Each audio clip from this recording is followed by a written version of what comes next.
So let's start a little bit about your beautiful home here. So I understand that you've been living here, I guess the entirety of your marriage, but I understand that this home is in Dee's, part of Dee's family, your family heritage. Can you tell us a little bit about that? Pretty much. We come here, when I was about 9. I can't really remember when we come, but I was young. And this was an awesome place. The fields behind me were working fields at one point, and they have an irrigation ditch that would come from the water source down the way in the dike right there. They used to be working farms at one time. He came here when his family he was like maybe 9, and he planted these trees when he was just a little kid. Wow. And this is kind of how we knew. And I love these trees. I've been coming back for years and trying to make sure that they stay. even when he was in the Navy, he went to the Navy, but he'd always come back to this property. It had always been his family home. He'd go and he'd live someplace else, but he'd always come back here because this was home. And I came into the family like 9 years ago. Is it 9? Yeah, 9. Seems like you've been here forever. About 9 years ago. Yeah. And I grew to love this place. This place was, because he told me all the stories about growing up here,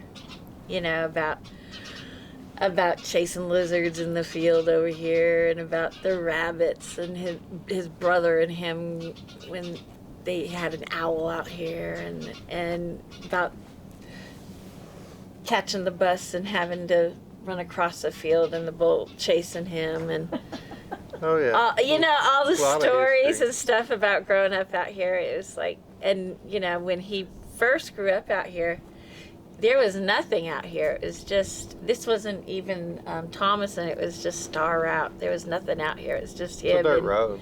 Yeah, there's all this development out here now, but there wasn't nothing out here when he was out here. We were here, the house beside us, the house on the hill, and the house back there had just been built. So, the things grew up around him. It was just him and his family pretty much when they first moved out here.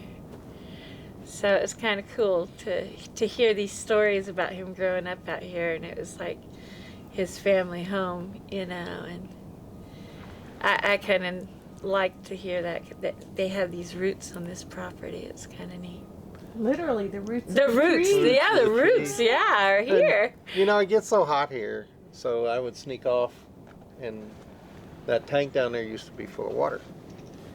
So I could go down there and go swim, and I would find salamanders. I would find stuff, I'd wander around out here.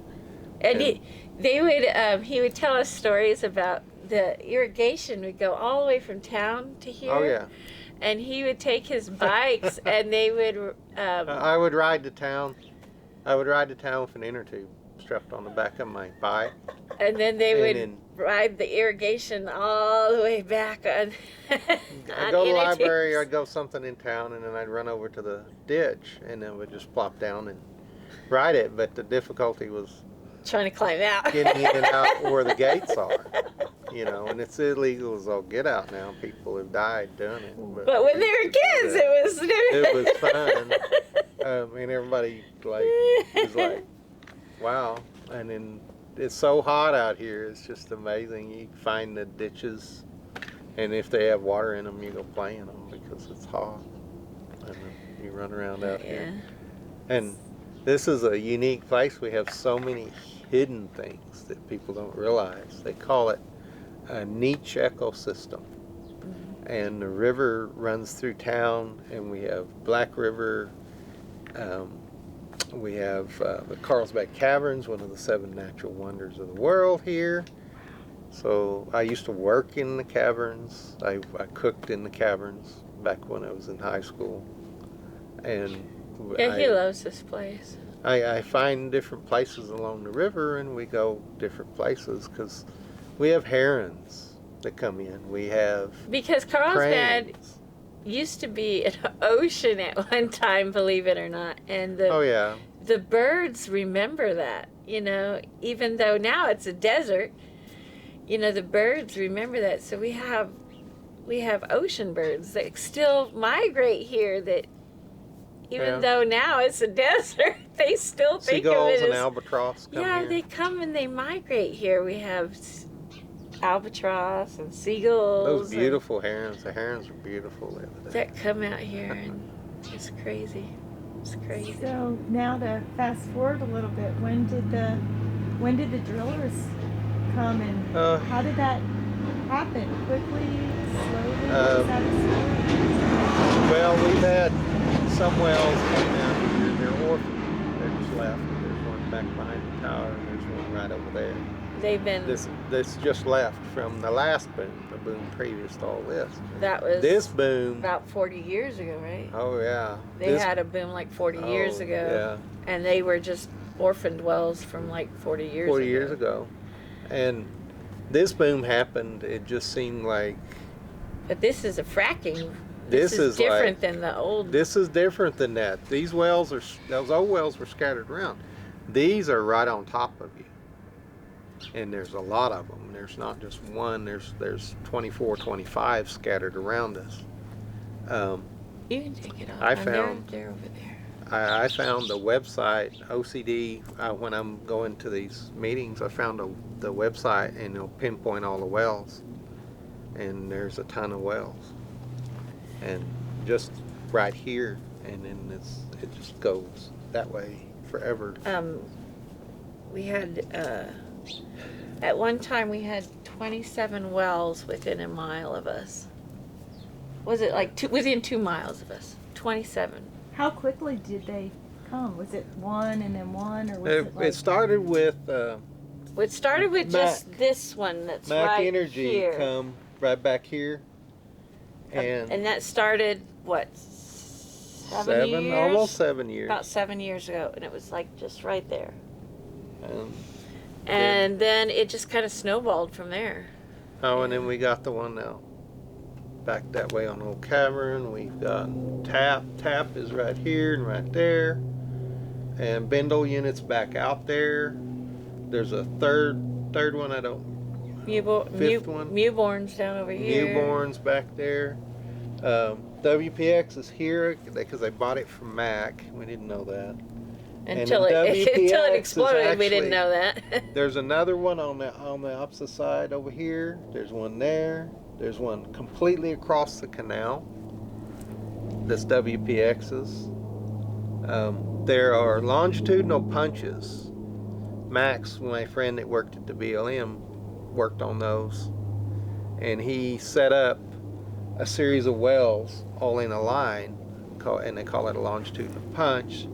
So they're going to gather all of the resources in one single pipeline and run it to a processing plant. That doesn't sound like a very good friend. Well, Sorry. he Well, actually was, he because quit. he quit working He for quit. the. Okay, that's Because a good he- friend. he He didn't- got into it and he was like, "This He is couldn't- not safe. Good. This is not He sound." couldn't stand what they were doing, and That's a they- good he ended friend. up And he quitting quit. because of what And they were doing. He was retired military, and he just was like, "I don't need to do this." Yeah.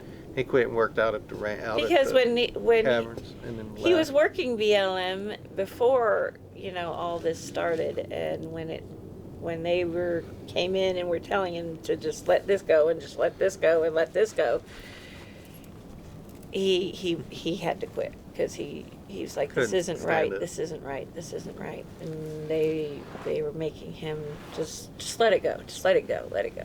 Write it this way. Oh, we didn't like that. Threw it in the trash. They had And to he rewrite was it. like, you have to do studies about how it's going to affect, you know, this and how it's going to affect that. And they're like, no, just let it go. Just let it go. And so he had to quit.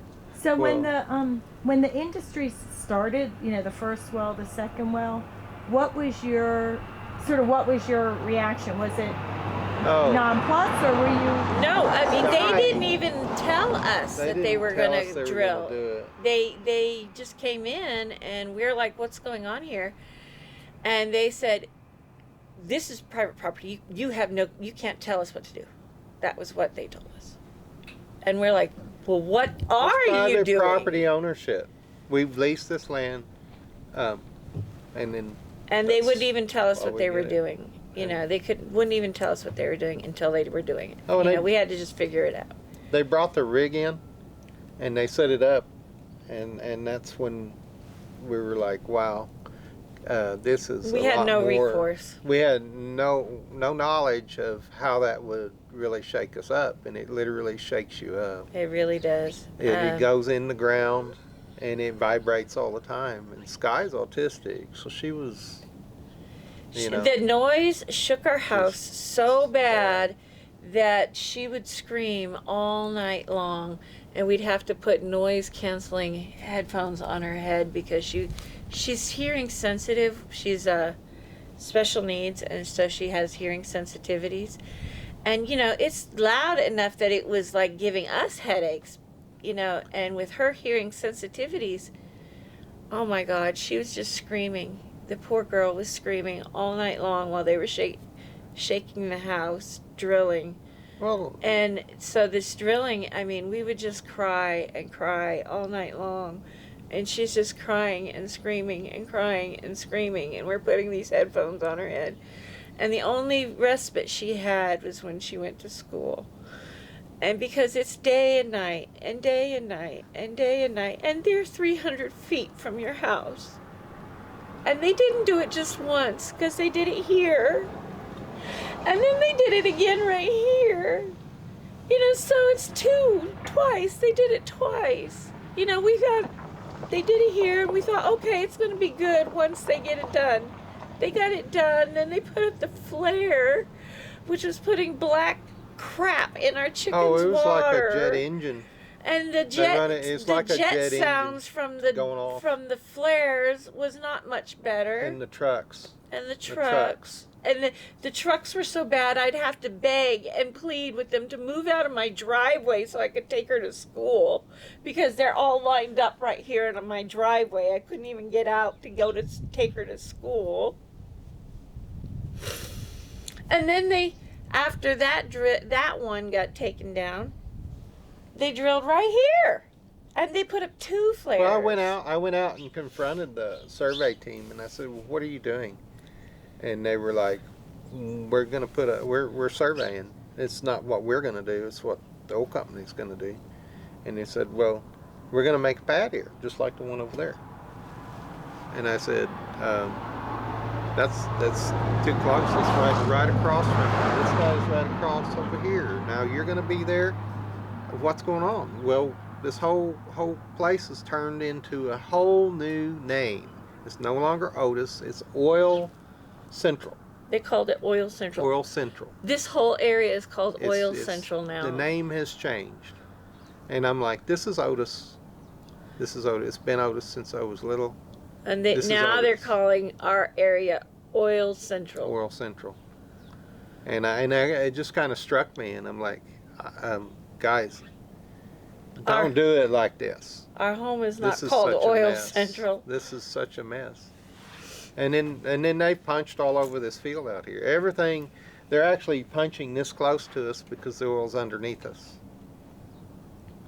They're doing a fracking of an angle drilling underneath these parts right here. Are they allowed to go under your We don't own the mineral rights. We don't own the mineral rights. So yeah, they are. And if you own the mineral rights, what they'll do is they'll pay you a stipend. Like in town, they're drilling under town. And the problem with these guys coming in is like I&W, which is a trucking firm, come in and they pumped the salt water out of where the Y is. You guys come in and you saw the road Y out, 285 or the Loving Highway and National Parks. Right at that Y, I&W pumped all the water out of a salt cavern, and it's empty. And they're having to spend millions of dollars to fix it because they went bankrupt and moved down the road. And so it was at risk of making a sinkhole. And ending all that transport and damaging the canal and damaging the railroad and everything over there. And the 2 highways that And the 2 connect highways. right there. So that's the kind of thing that they do. And out here they've done it. They did it again. You know, they're 300 feet from us. They're doing all this. We had the next thing when they frack, they bring in these big pumps and they run it down in that hole, and they pump and pump. So that engine is screaming all the time. It's a diesel engine. It puts out a cloud. When they punch through, you'll get outgassing. Okay, so the gas just roars up out of that hole. Well, the problem is how many holes do we have? We have outgassings all the time. I can come out and I can hear it roaring up out of the ground somewhere. It's here, So, it's over there, it's or you down the hear a road. pop and you hear a big explosion and you're like, where is that? It's And quiet you come now. out, it's quiet now. Oh, it's not so quiet. There's a few. He's running his Well, no, thing it's up. just a tractor coming down the road. tractor coming. But it can get noisy, it can get quiet, and even if it's quiet, you can smell the stink. We have a stink now. If you notice, if you've been here for a while, you get used to the smell. But there's some things you learn. There goes the tractor.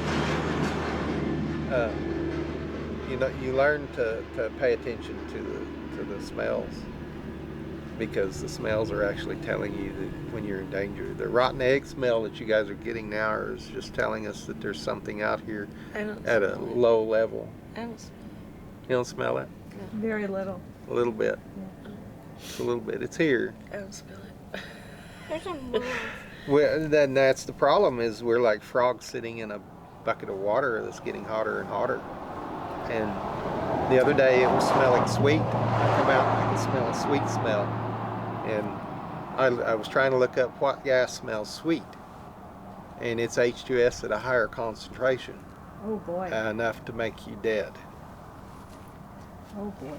And that was a problem. And I called 911 and I said, hey, I have a sweet smelling gas. And I called NMED and I said, hey, I have a sweet smelling gas out here. And the problem is now who followed up and who checked it, and no word back. There's nobody checking it because of this COVID. They don't have anybody on the ground out here looking at anything right now. Okay.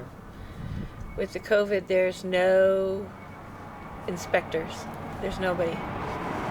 January 21st, we had gone to go pick up my son, right? And we came back. It was really late, and it was like midnight. And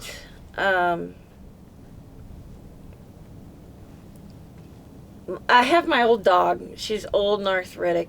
She's like me. She doesn't move very well.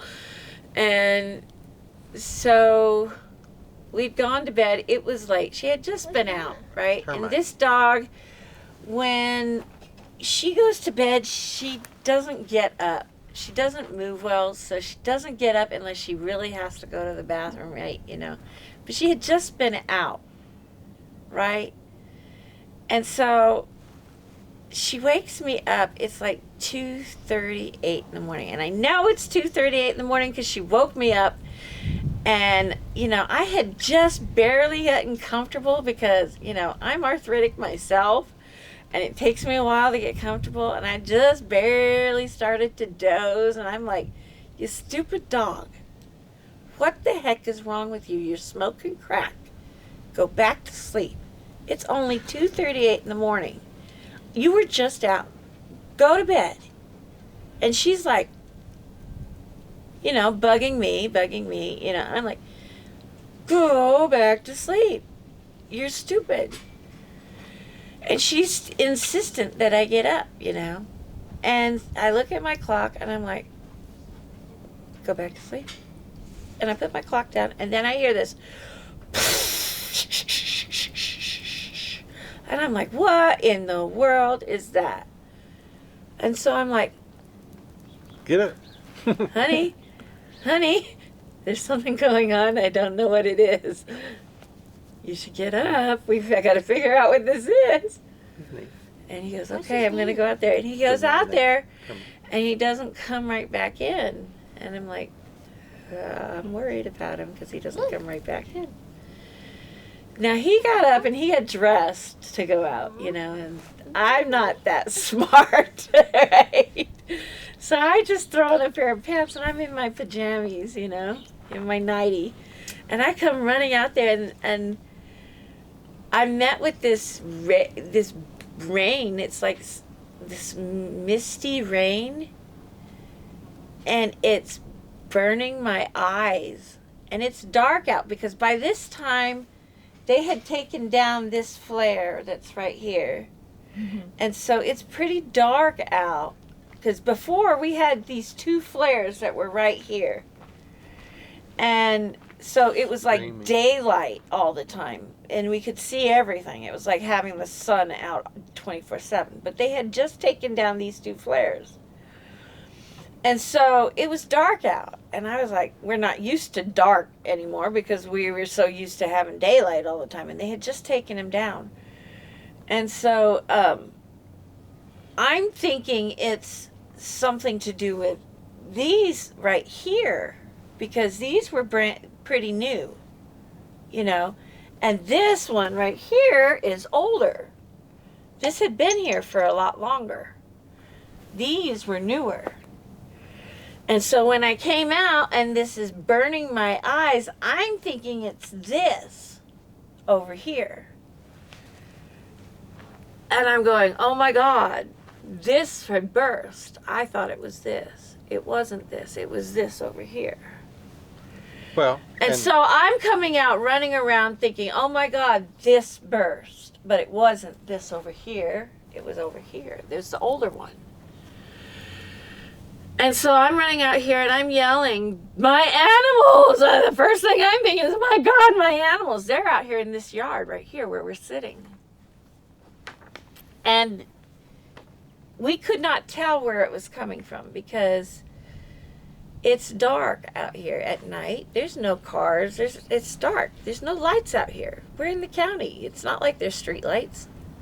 So all we could hear was this shh, shh, shh, shh, shh, and this rain that's burning our eyes. It's burning our skin. And it smells like gas. And we just know something is going on really bad. And we just know it's coming from somewhere over here. We don't know which one it's coming from. Well, she got me up, and so I run out, and I run across the street thinking it's that one. And I'm like, because there's an emergency number, and there's actually a shut-off button right there for them. And we have, I'm like trying to locate where it's coming from. It's dark. I take my camera on my phone and shine the light out, trying to figure out where it is. It's just everywhere. As I'm looking, this stuff is on everything. Everything is wet. Everything is wet, and it's all over the ground. And I'm like, finally figured out because a truck come by. A truck came up the shone road. a light out in that field right there by that telephone pole right there, and it shone shooting over the top of the telephone pole, and it's shooting all the way over here, and I'm running around, and I'm like, I couldn't find who it belonged to, and I was thinking, well, it's Mac. What's Mac's number? We thought it still belonged to Mac because nobody told us it had been sold to WPX Energy. I dial 911, and I'm on the phone with 911, and I'm saying, hey, you guys, it's bad out here. You got to come out here. And then they run out. The fire department come out, and he run by me, and he's going. I said, do I need to evacuate? Do I need to get everybody out? Because and I'm trying to put all my animals in that she's little shoving the animals in there in the chicken hutch and putting the board on it. And she's soaked. I'm soaked, and these guys are there, and he wanders by, and there's an alarm going off on his little meter. suit. And I go, what does that mean? He says, it just means it's flammable. It's not explosive.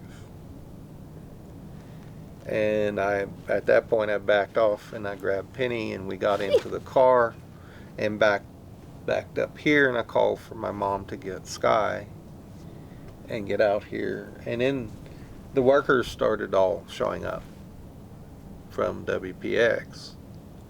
It took them about an hour to get out here because nobody knew who to call.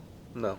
Because even the firemen and the emergency responders didn't know who to call. And so you get out, and then you come back presumably the next day? No, we never left. Oh. I sent her on, and I called New Mexico Environment Department. That same day, Emergency the number. WPX came out and they sprayed a microblaze on here, which took out some of the gas smell, but it didn't do anything for the salts or the and even that, the heavy metals or the stuff's still in the ground. radiation that's in the soil. Well, and I read an article that day called "America's Radioactive Secret." It come out in Rolling Stone, and I called WPX's Environment Department. I said, "Can this be radioactive?" And he said, "Well, I'll send someone with a radiation meter." And I'm like, "Oh, no one go up front anymore." And from that day on, we pretty much don't come up here. And their readings were all pretty one level. 9 to 12 is what they were showing us. And it was all pretty the same reading all But around. we had other people come in and they said, "Don't trust that." Because their readings were like 3 times higher than what they Oh yeah. came up with. So it's They like, were reading 30. yeah. They were reading 30. Yeah. And I'm like, I have no understanding of this stuff. And then these guys start cleaning up this site. They're over there digging the dirt out. And I'm like, are you going to come take the dirt off my property? They never did. Because everything's soaked. And nobody made them? The government didn't No, make they them? didn't. No. They come and this road was soaked. This yard was all soaked. And they said, well, we'll just cover it up. And that was the beginning of my intense learning experience. The government never did anything to make them do anything, really. All the government did was make them do testing. That's it. They came and did testing. They That's did it. testing. They sprayed microblaze to get the petroleum down in it. They didn't do any petroleum. All they did was microblaze and testing. That's That's it. to get the petroleum out. The raw Yeah. crude that was over here on everything. But it doesn't deal And with... they've said it's met closure criteria, but you know their idea of closure criteria It's the well pad. is not livable. I mean, it's not livable. I mean, it's still too high for people to live here. And they left us here for 8 months, and it's evaporated under us, and we breathed it. Anywhere you walk out here, you're carrying the stuff on your feet. And you know, And we you used drive to up in your have car, it goes with you. we used to have a ton of birds in these trees. I used to call these my bird condos. You know? Do you notice how quiet it is? Yeah. Do you see birds in these trees? And what about your animals here in the yard? Do you see any animals in our yard? No. Do you see any chickens? We had to... We had to put them all down because Now you're getting the smell off the well site everybody we talked because the to, wind shifted. Yeah. the vet, the health office, the who else did we talk to? Ag extension. The ag Woods. extension. They all told us that you would never be able to trust the eggs or the meat of the chickens, so we had to put them all down. How many did you have? We had 18. 18 chickens, 1 goat. We rehomed the goat. We had to rehome the goat because the goat, Well, if the goat chewed up any of the grass, they chew everything from the roots up, and so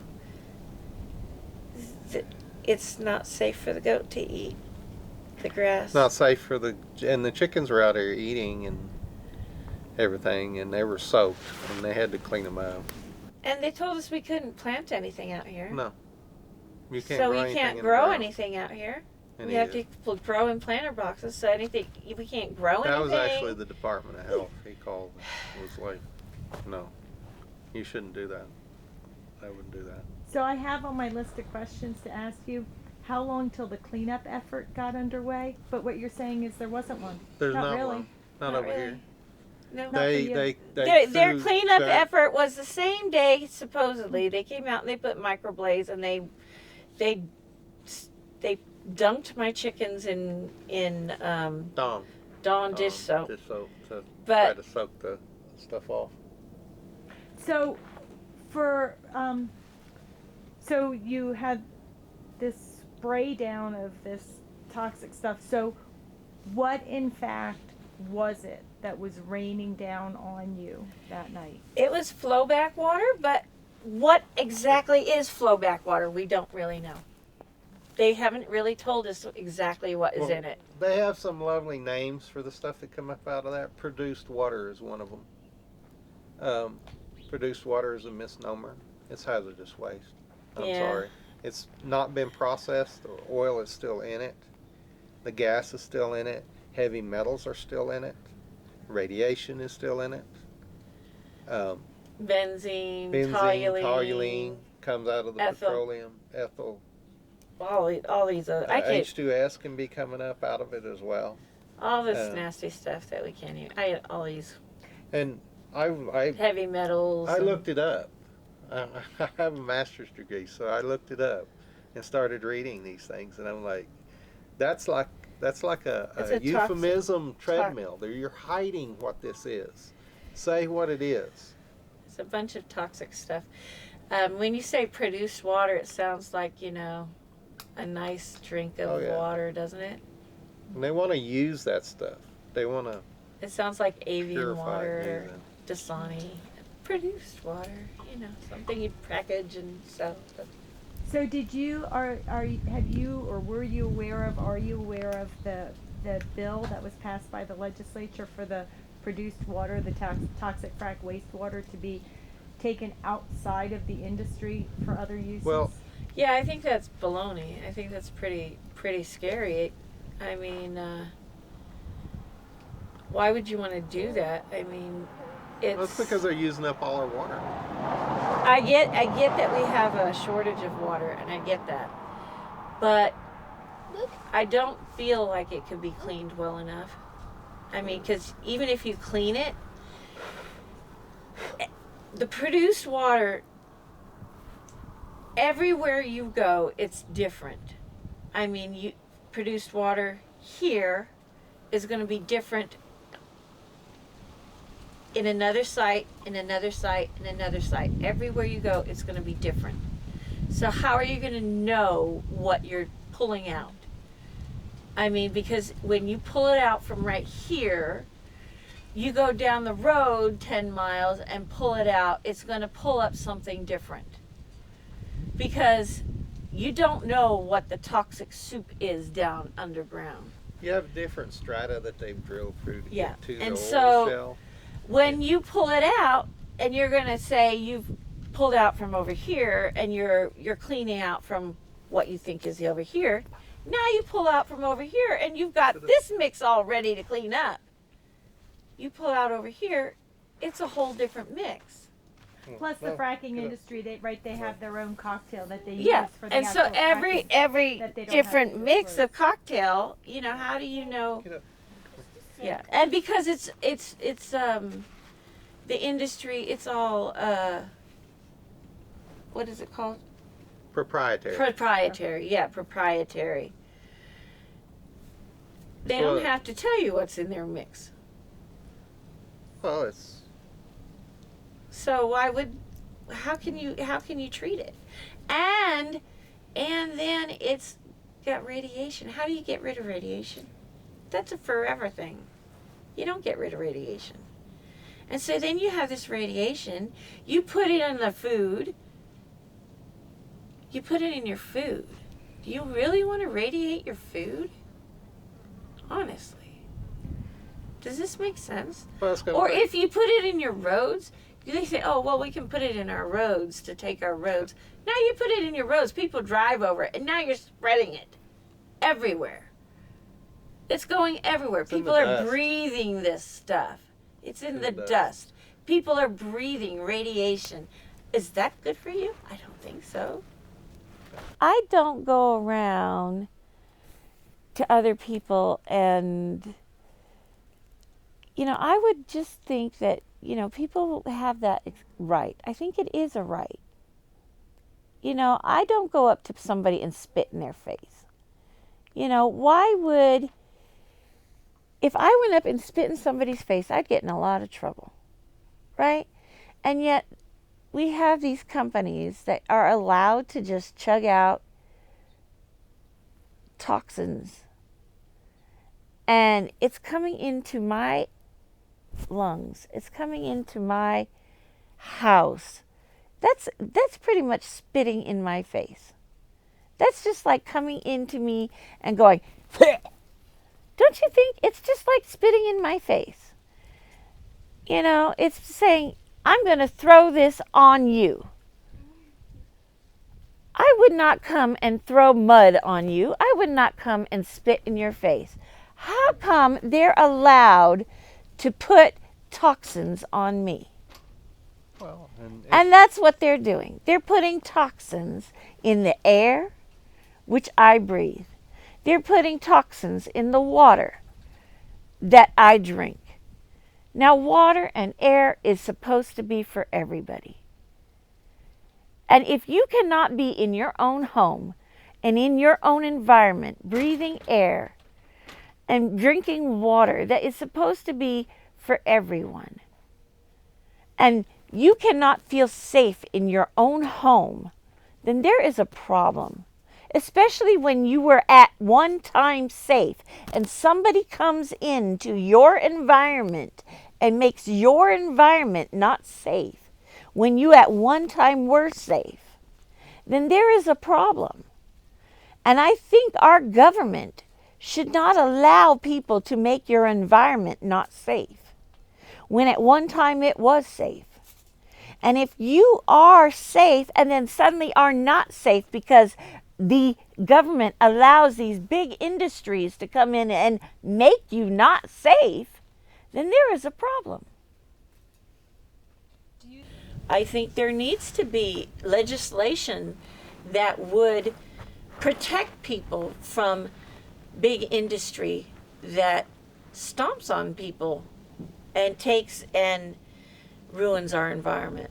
But what about a constitutional right? So legislation is what we have now. Yes. But what if we put into the Constitution that you have an inalienable right? That's exactly what I'm saying. That's exactly right. Because if it needs to be a constitutional right. It needs to be a constitutional right. A constitutional right for air, water, and land. And what that Green Amendment is going to be the beginning of limiting or providing them with guidance as to what they're supposed to be writing these laws for. That is the root of it all, and it grows from that. The problem is, these guys are responsible, correct? It was their site, it shot us. But the government should have been here. The government should have been here the day it happened, because it involved people. People were soaked in it. Property was soaked in it. They should have been here, and they should have said, WPX, this isn't right. That's right. And it took them, I called multiple times, and she eventually had to call enemy environment department. And I told him, I said, my husband called you this many times. Why do you have an emergency number if you're not going to call us back? If you're not going to come over here and see what happened to us, the victims? They're like, excuse me, ma'am, we will call you right back in 5 minutes. They didn't call us back in 5 minutes. They called us back an hour later. I was like, oh, well, we don't handle that kind of thing. I said, you don't? And I'm that's sorry, is this not the environment? Yeah, and we're like learning really rapidly that there's a division in these departments. So New Mexico Environment Department does not handle oil and gas. Oil conservation. Or they do. division They handle oil and gas if it's the air. They only handle oil and gas in the air. They don't handle spills. Spills is the oil conservation department, which I think is funny because listen to that. It's oil conservation. It's about conserving the oil, not about protecting the environment. It's about conserving the oil. Oh my gosh, we spilled some oil. We better keep it and conserve and it. again, it's another euphemism treadmill where we're, It's not about protecting the environment. It's about preserving the oil. A lot of people around here don't see me as a hero. They see me as a troublemaker. We live in an oil and gas town, and there's a lot of people here that want me to shut up because they feel like I'm stopping the oil and gas business, and they think that I'm just causing a lot of trouble. But honestly, that's not my goal. That's not my goal. I'm not trying to cause trouble. I'm trying to actually, I have friends that have died in the oil and gas field. That's not my goal at all. I'm trying to save people. I'm trying to help people. I have friends that have been hurt really bad in this industry. And, this industry lies to people. They lie to you. We even saw them out here. They were like, oh my God. Oh my God. Okay, now I know about the radiation and what's coming out in the produced water. I know this, okay? And so in this produced water that had come up, they were out here power washing our vehicles. Power washing the trees And power washing our mobile home. Which it didn't. And they had on these suits that they should be wearing, right? When they were power washing. And I kind of mentioned it to the guy. I said, well, if it's so safe, then why do you guys have to wear suits? And so the big guy that was over the head guy made the guys take the suits off because he said it was making me feel uncomfortable. And I'm thinking, you idiot, you're putting your guys at risk. It's totally, you're making the opposite point. Protect them, protect us too. Right? Yeah. The point was I'm thinking instead of putting them at risk, I'm trying to get you to understand that we are at risk. Help us. Don't put your guys at risk. Well, and in the mix of all this, I'm figuring all this stuff out, and I'm like finding out the government is highly ineffective. They're culpable along with these guys. They allowed it to happen. They didn't tell them to clean it up properly. They didn't even tell them to test it correctly, because they tested for their little list of chemicals. They're listed by the state, and when they tested enough and kept testing different spots in this yard until they found clean samples, or as clean as they could get them, then they met closure criteria, and they're done. Yes. And there's no more of this. Okay, well, it's still here. It's still here. Do you worry for your children? Do you worry for Sky? Of course we do. For yourselves? Of course we do. We don't let her come on this side. We don't generally use this side anymore. We're back there, and we stay in the house away from it. But we started, and the longer we've been here, the sicker we're getting. My throat is swollen up. Yeah, my throat's swollen up. She's getting headaches and getting sick, and nosebleeds. My son has had so many nosebleeds. He's had to have Bumps on all of us. He's had to have his nose cauterized 3 times, and he still has nosebleeds. We all have headaches. He's had a tumor on his tongue, which he's had biopsy. Thankfully, it was not cancer, but they say it's consistent with pollution. High pollution area. And so he has to keep going back to have it monitored in case it turns into cancer. Cancer, it could be. And he keeps gagging on all his food because of it. And I was just had I have a tumor on my thyroid, which I just had biopsied, which I'm waiting for the results for. So things are cropping up. Things are coming up. As the longer we get into it. So we don't know. We're just kind of hoping that nothing comes up on our daughter. Well, and people tell us to leave, and I'm like, she's always complaining of leave? headaches, and we've all got these horrendous allergies, like allergies on steroids. Like we just can't seem to get rid of them. They're just like horrendous, and my eyes are just always like gooey. Even our dogs have the gooey eyes. I mean, it's like horrendous. You were saying when your neighbors say, "Why don't you leave?" Oh yeah, they've talked, and my own family go after me, and I'm like, how can I leave? I don't have any money. I was going to say, isn't this your home, your biggest investment? I mean, mine is. My home's the biggest thing that I couldn't just walk away. Well, that trailer house we paid $52,000 for, and we're actually still paying on it. And it's kind of like, well, you could move your trailer, and I'm like trying to estimate how to move it and where to move it. You can't buy a lot here. You can't move it just and anywhere. Then property here is so expensive because of the oil field.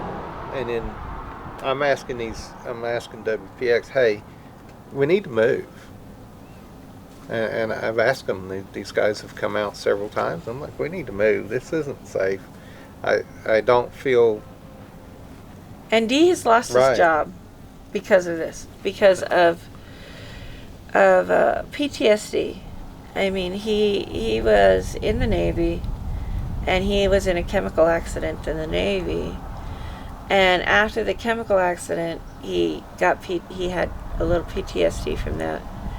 And but this brought it all back up. So he was doing really well. I mean, he was fine.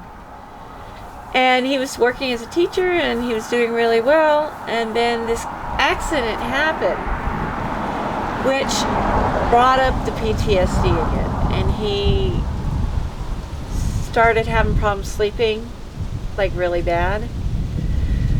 And so every night, went around the same time of the accident happened, he would start waking up. Yeah. And he couldn't fall back asleep. So then he started falling asleep at his job, and he was asked to leave his job. I didn't get the contract. I was told I can apply for the district. So they told him, they gave him the option to resign. Or put it on my license. Yeah. That's usually what so they do. he had to resign from his job. He lost his job. He's been going to counseling. He's on medication now. He's doing better. He's taken another job, but it's a low-paying job. But it's not stressful. And he's doing well there, but it's not paying the bills. But that's what he can do. Well, and the neighbors are pretty much pro oil and gas. The Neebs behind me, he's putting in the pipelines. okay? And he knows. And he come up and he said, they did what? They didn't scrape your property. I don't understand. Anytime it happens on my site, it has to all be dug out. And he says, it doesn't sound right. It's not right. And he passes by. He says, thank God I'm back here. Yeah. Because he got his edge of the property right there. That's his. And he's not up here. He's back there. Yeah. He's behind us. So, and then Ivan, I run out the other day and I said, Ivan, don't let your babies crawl in the dust, please. And he says, why? And I said, because they spray. And I said, there's stuff in it. And he's like, well, I work oil and gas. I'm in this stuff all the time. And I'm like, Ivan, it can make your kids sick over long term. They can get leukemia. And he says, well, how do you know this? And I said, I went to a seminar from a pulmonologist in Lubbock. And we were looking at the stuff that was here. And she come out here and looked at this and said, no one needs to be out here. This is too close. Yeah.